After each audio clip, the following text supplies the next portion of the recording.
महाभारत से जुड़ी 4 अनकही कथाएं जिनके तथ्य आज भी मौजूद है। हर हर महादेव, जय श्री राम, जय बागेश्वर धाम। नमस्कार दोस्तों, महादेव शिव चैनल में आप सभी का स्वागत है। अगर आप यह कहानी सुन रहे हैं तो पूरा सुनिए, आधा अधूरा छोड़कर जाने की गलती मत कीजिएगा। इस पवित्र कथा को सुनने मात्र से मनचाहा फल की प्राप्ति होगी। अगर आप शिव भक्त हैं तो भोलेनाथ का अनादर न करें। तो चलिए कथा को प्रारंभ करते हैं। देश भर में गीता जयंती पर्व हर्षोल्लास के साथ मनाया जाएगा। इस दिन भगवत गीता और महाभारत से जुड़ी कथाओं को जन जन तक पहुंचाने का कार्य किया जाता है। आज हम आपको बताएंगे महाभारत से जुड़ी ऐसी कथाएं जिनके तथ्य आज भी मौजूद हैं। महाभारत काल में भगवान श्री कृष्ण ने धनुर्धर अर्जुन को गीता का उपदेश दिया था, जिनका श्रवण और पाठन आज भी बड़ी भक्ति भाव से किया जाता है। बता दें कि हर वर्ष मनाए जाने वाले गीता जयंती पर्व पर श्रीमद् भागवत गीता की पूजा का विधान शास्त्रों में वर्णित है। मान्यता है कि इस दिन श्री कृष्ण के साथ साथ भगवत गीता की उपासना करने से भक्तों के जीवन में आ रहे सभी कष्ट दूर हो जाते हैं और उनके जीवन में सुख समृद्धि का आगमन होता है।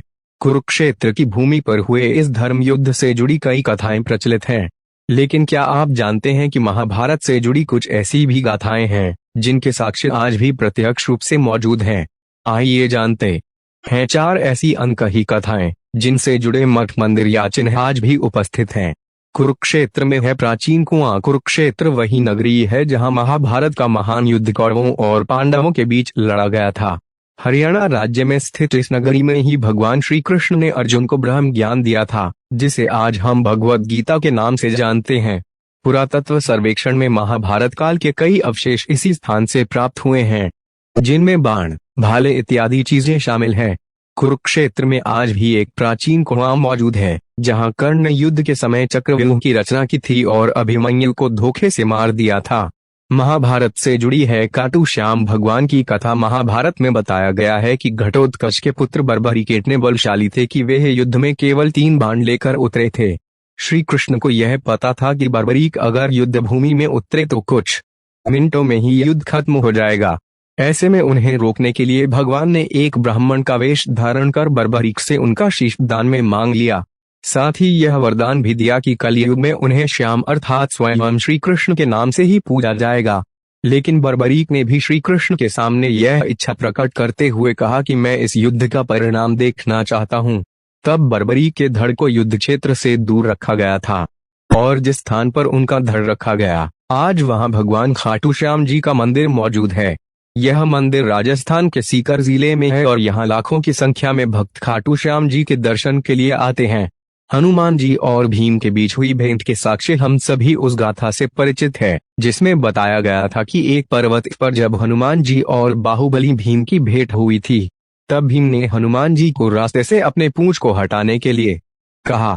हनुमान जी भीम को पलटकर कहा कि वे स्वयं ही इस पूंछ को किनारे कर दें, लेकिन भीम उस पूंछ को हटा नहीं पाए थे। इतिहासकार और विद्वान बताते हैं कि यह घटना उत्तराखंड में जोशीमठ से लगभग 25 किलोमीटर दूरी पर हनुमान चटी पर हुई थी।